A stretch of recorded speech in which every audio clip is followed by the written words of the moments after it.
The one big issue, I think, is the way in which both sides are interpreting these deals, and what they're saying both publicly and privately is not always in agreement. Certainly, they're not in agreement with each other, and also the public versus the private discussions are somewhat at variance with each other as well. The Vice President of the United States, J.D. Vance, says that violence will be met with violence after the US hit targets in Iran following an attack on a cargo ship in the Strait of Hormuz. Now, US Central Command said it struck missile and drone storage facilities and coastal radar positions yesterday in response to a drone attack on a cargo ship, which halted a planned evacuation of sailors stuck in the region. Meanwhile, another tanker has reported that it has been attacked by an unidentified projectile today. The United Kingdom Maritime Trade Operations Centre said that the vessel's bridge was damaged, but all crew were safe. So it doesn't feel like this sort of truce is holding. Well, let's now catch up with Cedric Leighton, who is a military analyst for CNN. And Cedric is also a retired US Air Force Colonel. Cedric, welcome back to the show. It's good to have you with us again. Thanks so much, Ayesha. It's great to be with you. So what do you understand is happening now, and what do you think this means for the ceasefire? Well, for the first, when you first look at this, you think that the ceasefire is collapsing, but I think it's much more nuanced than that. What we're seeing is, certainly some actions and reactions from both Iran and the U.S. The key thing to note is that the drones that Iran sent that were sent against Bahrain, for example, one was intercepted and shot down, and the other one landed in an area that had no consequence, basically an empty area near an airfield. Part of this, I think, is symbolic. But when it comes to attacking the shipping, that gets a little bit more dangerous, quite frankly. And the attack on the cargo ship that happened the day before yesterday, was certainly a dangerous thing. But the thing to note about that is that that ship is underway right now en route to Singapore.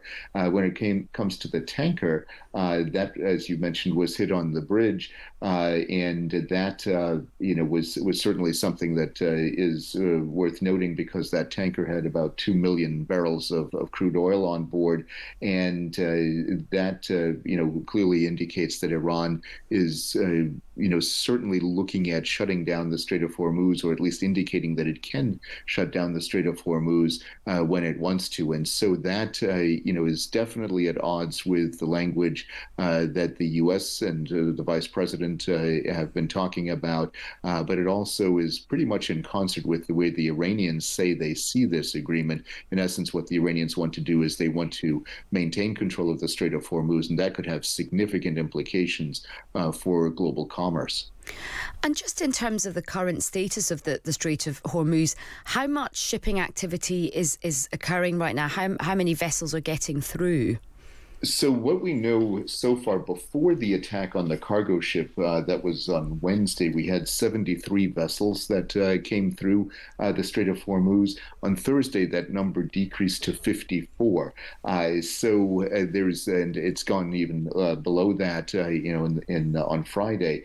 So there's clearly a diminution in the number of vessels that are going through. And of course, the Iranians say that the route that the U.S. has, basically offered the international, fleet of cargo ships along the coast of Oman, that is one that the Iranians want to control as well. That the Omanis might have something to say about that.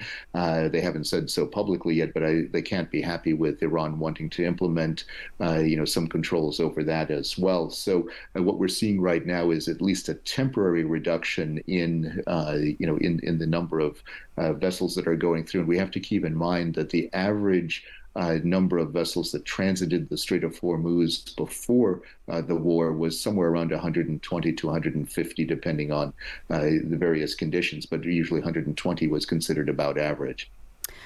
And look, just taking a step back, what's your assessment on where this sort of peace deal, this sort of truce, ceasefire, whatever you want to call it, is? Because, of course, we had some of those talks in Switzerland. We have had a very difficult situation with Israel and Lebanon as well. Now we have these incidents as well. How fragile do you think the situation is, or do you think there is a good chance that this ceasefire will hold? Well, I think it is a very fragile situation. So I would say that the chances that the ceasefire will hold are around 40% or so. That is not the best of odds, clearly. But the one big issue I think is the way in which both sides are interpreting these deals, and what they're saying both publicly and privately is not always in agreement. Certainly, they're not in agreement with each other, and also the public versus the private discussions are somewhat at variance with each other as well.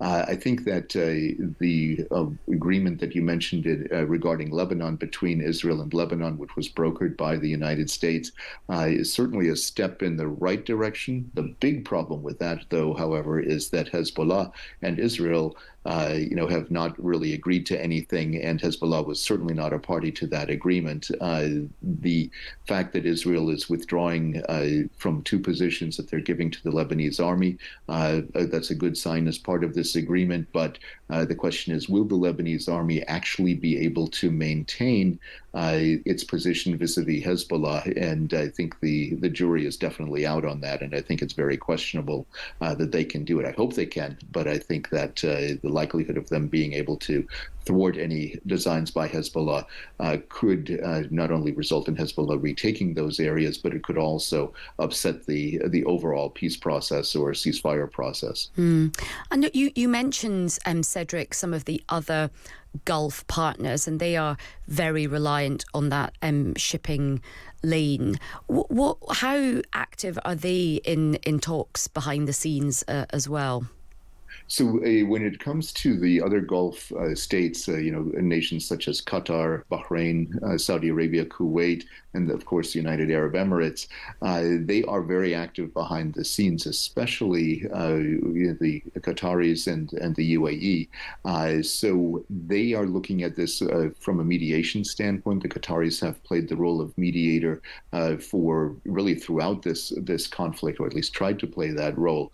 The Saudis are also involved in these discussions, and the thing that we have to keep in mind, Ayesha, I think, is that each one of these states has different interests. But for one thing, they have many of them have restive Shiite populations, and any economic dislocation that occurs within these states could very well result in some grave difficulties and, quite frankly, instability throughout the region that could spread. Whether or not it becomes something like an Arab Spring or something like that is, of course, another matter. But the role of these states is basically a role that they're playing because of self-interest. For example, Qatar wants to get its liquefied natural gas exports back online. Their major facility at Ras Laffan was destroyed by the Iranians earlier in this war, and that has basically upended their major export. And that is,